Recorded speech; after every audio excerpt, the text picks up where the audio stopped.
It is finally Egg Bowl game day. Let's bring in the mayor of Corinth. We're going to talk all about the Egg Bowl and what's coming next this weekend. This is the Locked On Ole Miss podcast.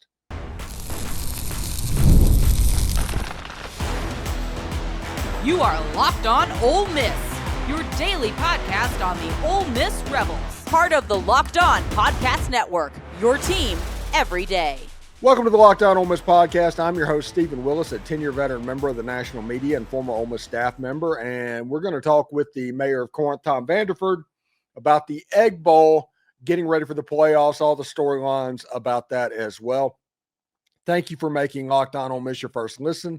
And please give us a like, subscribe, and comment on your way out. Check out a second listen on the network. Nearly every team, college and pro, is available. And thank you so much for making Locked On the number one sports podcast network, I think, in the world.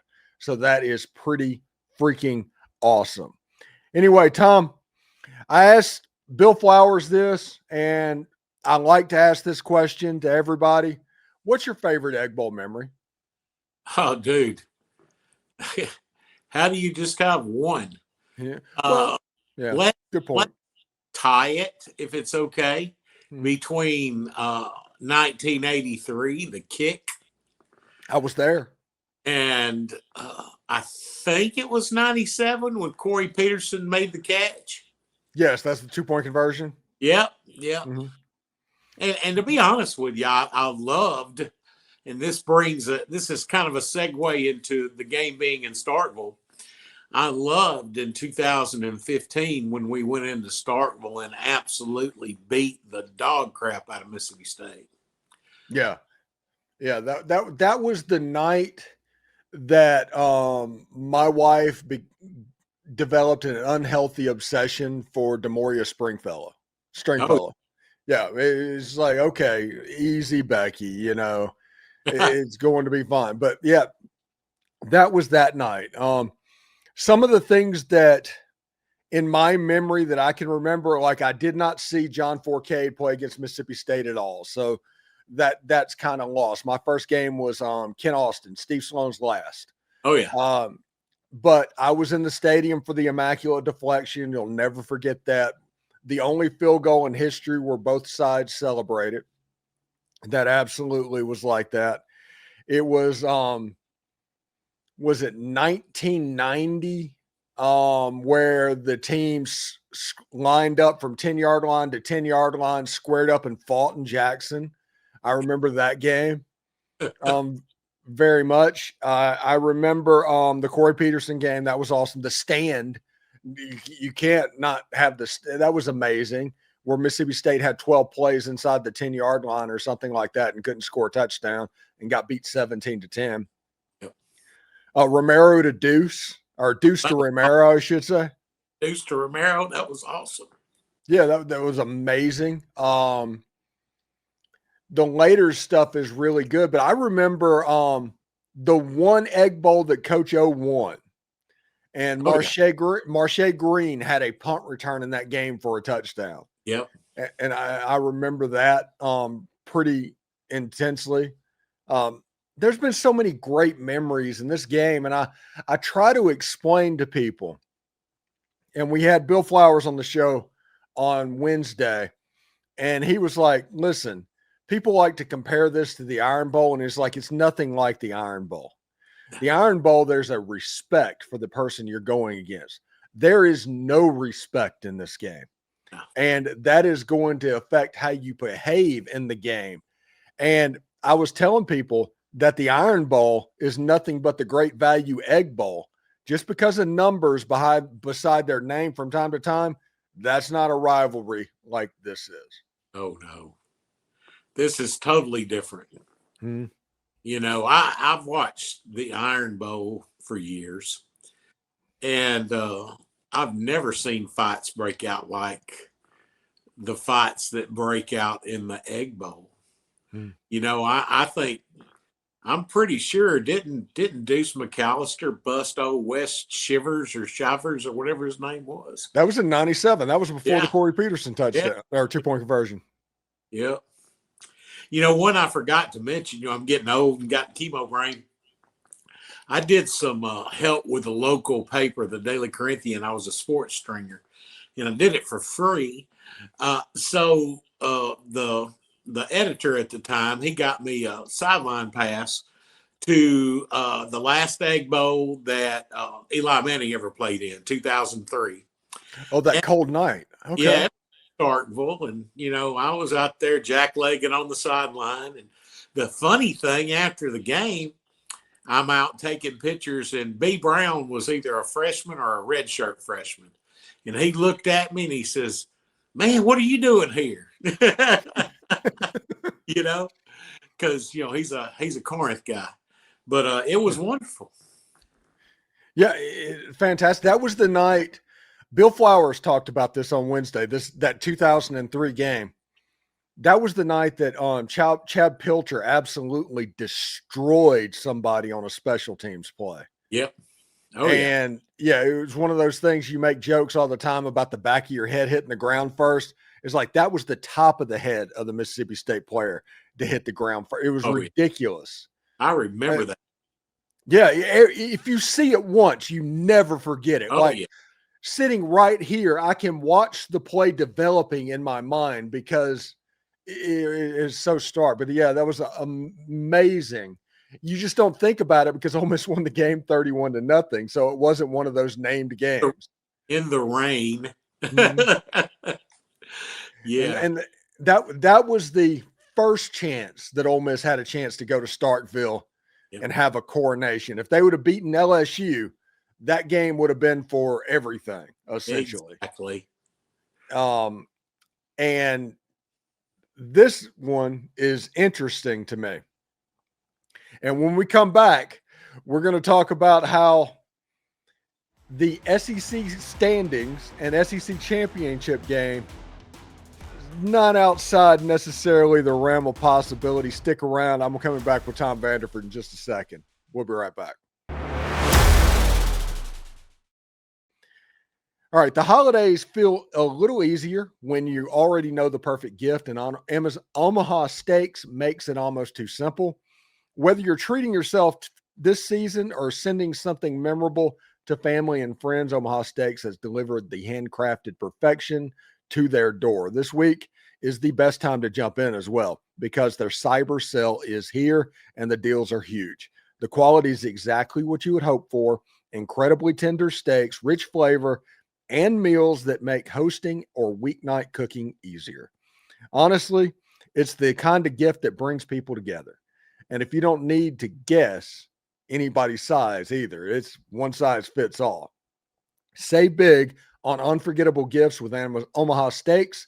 Visit omahasteaks.com for 50% off site-wide and an extra 20% off select favorites during this cyber sale.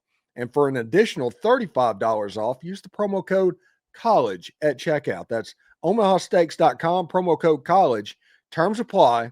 See the site for details.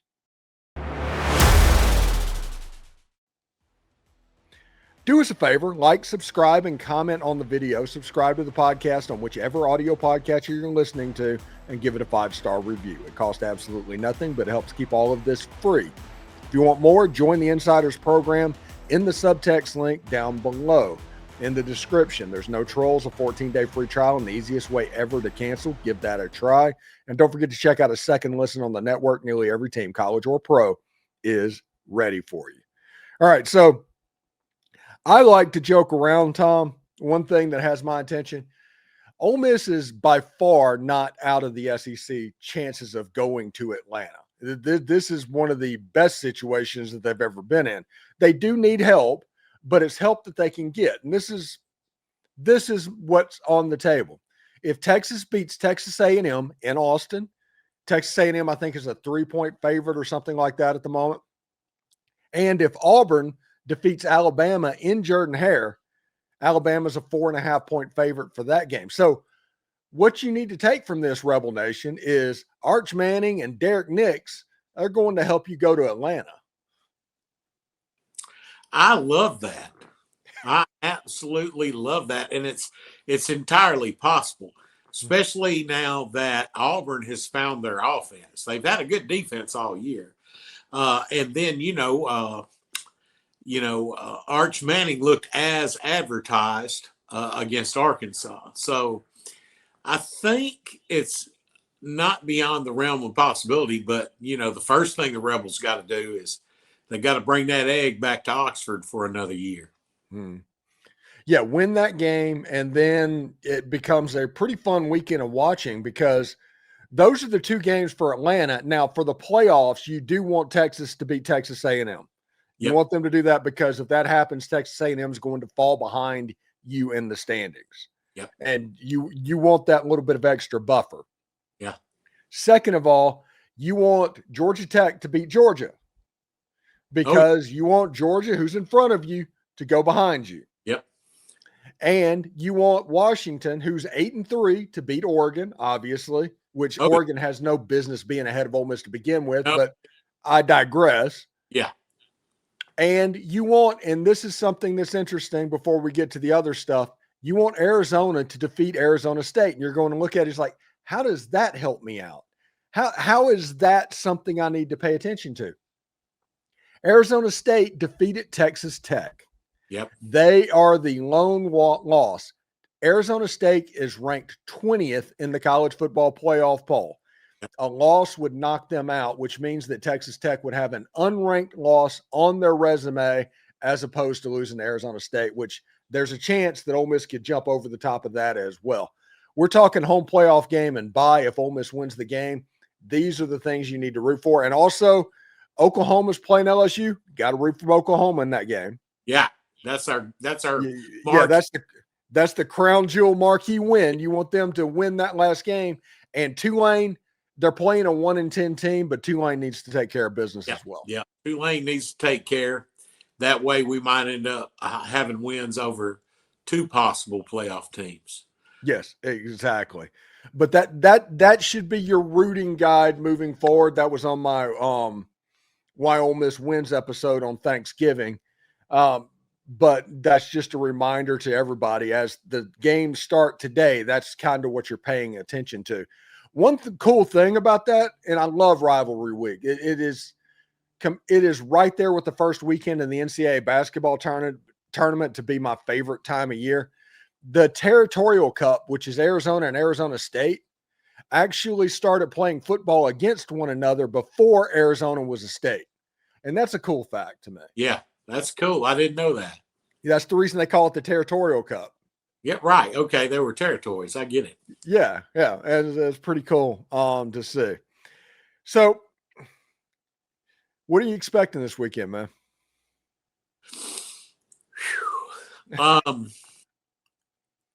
I think, from what I've heard, the first practice after we got into the bye week wasn't that good, but supposedly everybody's locked in. So I'm hoping that we get on them early, we get a few stops, and we build a lead. Now, that doesn't mean that we've got it whooped because look what they did with Texas and Tennessee. So we got to keep that hammer down the whole game. Yeah, and honestly, listen, there's rumors all over the place, and everybody knows about that. They're playing the Lane Kiffin games and all of that. If it turns out that by that point, Lane Kiffin has decided that he's staying, there's no reason not to run it up. Honestly, there's no reason not to run it up either way, if we're going to be honest about it. Right. Leave no doubt, like on Remember the Titans, leave no doubt, because how in the world can a team that's only lost one game all year to number 4 at their home, how can we drop 2 spots without losing a game? Yeah. It's amazing. And it's such recency bias. Like Texas Tech jumped Ole Miss the week they played BYU and beat them down. Yeah. And that's when they jumped Ole Miss. That's when Ole Miss beat the Citadel 49-0, and everybody said that was a bad win. Yeah. You didn't play well. And it was like, oh, come on. Get over yourself on that one. You outgained them 600-100. It's not like they ran for 300 yards. Then this week, there was the recency bias of Oregon finally beating a ranked team. They beat like number 17 ranked Oklahoma, and they used that as an excuse to move Oregon up. And none of the resumes don't pass the smell test against Ole Miss. It felt like they were doing something just in case so they could move Ole Miss from 7 to 9 if Lane Kiffin left, and they could screw over Ole Miss. That's what it felt like. Oh yeah, yeah.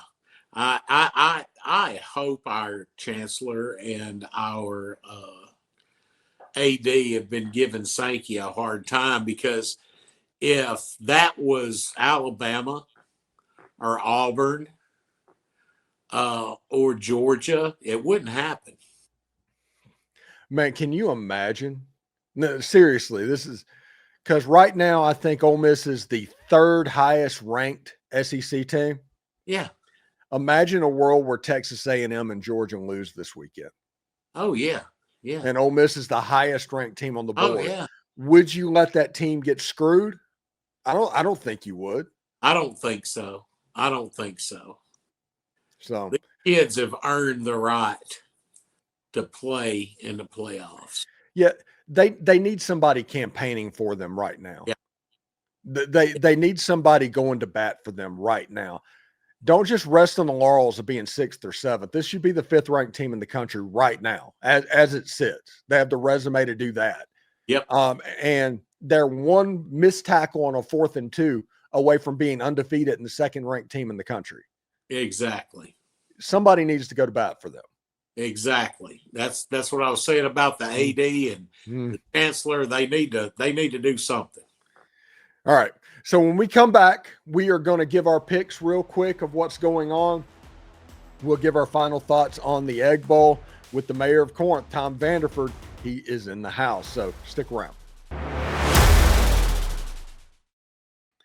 The NBA is back, and there's no better place to get in on the action than with FanDuel. It's the official sports betting partner of the NBA. Even if you missed the start of the game or you want to ride the hot hand, FanDuel has live bets on everything from who will score next to fourth quarter comebacks. Plus, you can combine those live bets into a same-game parlay with a shot at a bigger payout. It keeps every game exciting, especially when your team's making that late push. Right now, FanDuel is giving new customers $300 in bonus bets when that first $5 bet wins. So head to FanDuel.com and sign up. Play your game with FanDuel, the official sports betting partner of the NBA. All right, Tommy, it's final thoughts time. How do you see this game going, and what is your prediction for Ole Miss and Mississippi State? I see us going out to a big lead in the first half. I see the final score, Ole Miss 38 and State 21. Okay. You know, my prediction that I gave yesterday is Ole Miss 24, Mississippi State 14. And the reason I say that is we've been promised an offensive shootout every year that Lane Kiffin's been there, and it's always 19-10 or 22, something like that. So I figure it's going to be a little bit low scoring. Now, the difference is in this game, you actually have a healthy quarterback, which the last 2 years you have not had. Right. So that changes some stuff. So with Trinidad and with what he can do, maybe Ole Miss's offense kind of unlocks that Mississippi State defense because they are not good against the run. This is one of those games that Kewan Lacy should show out. And it's something that where explosive passes should happen because of the defense having to pay attention to the backfield. Yeah. But I like where Ole Miss is. I like Ole Miss to get to 11-1 as long as they play clean, no turnovers, and do not go for it anywhere. Just don't do it. Make Mississippi State earn every inch. If you can do that, you're going to win the game pretty easily. Well, hopefully Ed Orgeron taught Ole Miss a lesson back when he went for it on fourth down. God. But anyway. That was my last trip to Davis Way, by the way. Yep. God, Listen, but anyway, I haven't been to Davis Wade since I don't know if it was the first one where they like skull drug us, and Mazzoni, they didn't even want him to ride back with the team. That's the last time I was at Davis Wade. Sat next to Jerry S. Norwood's wife. But anyway, the 38, of course, is sentimental. Yeah. But I hope our defense really shows up and shows out. I really do. And you got to think, though, man, we've never – I mean, we've had some really good running backs. We've never had a Doak Walker finalist. We've got some really good offensive linemen. I would run it, and when they stack the box, I'd hit those tight ends, and I think we should beat them handling. Yeah, if everything goes well, the only way that Mississippi State can win this game, there's two things that you have to worry about with Mississippi State. First of all, if Ole Miss plays not clean, if they turn the ball over, right, that could be problematic. The second thing is the explosive plays. How healthy is Antonio Kite, Cedric Beavers, those guys on the outside? I did not see Brennan Thompson on the injury report availability report. So, yeah, I'm worried about Mississippi State completing explosive passes, and I'm worried about Ole Miss's offense turning the ball over. Yeah, me too.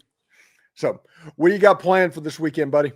Oh, dude, well, when I was in my 20s, we would always go to the grandparents' house for Thanksgiving, but now I'm the grandparent. So my wife and I are having the family over for Thanksgiving, and of course, we'll all be eating leftovers when this gets on. But other than that, watching that Egg Bowl and watching and hoping we win, number one, and then rooting for Texas and rooting for Auburn.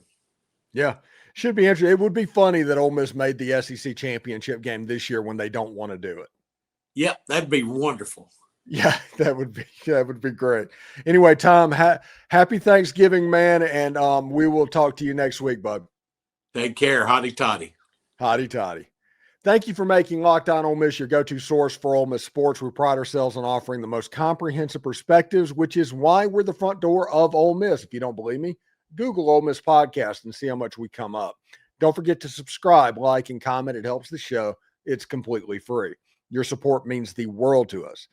In another big moment for Locked On, college football fans, Locked On and Fire TV are presenting College Football Kickoff, your ultimate college football weekly preview.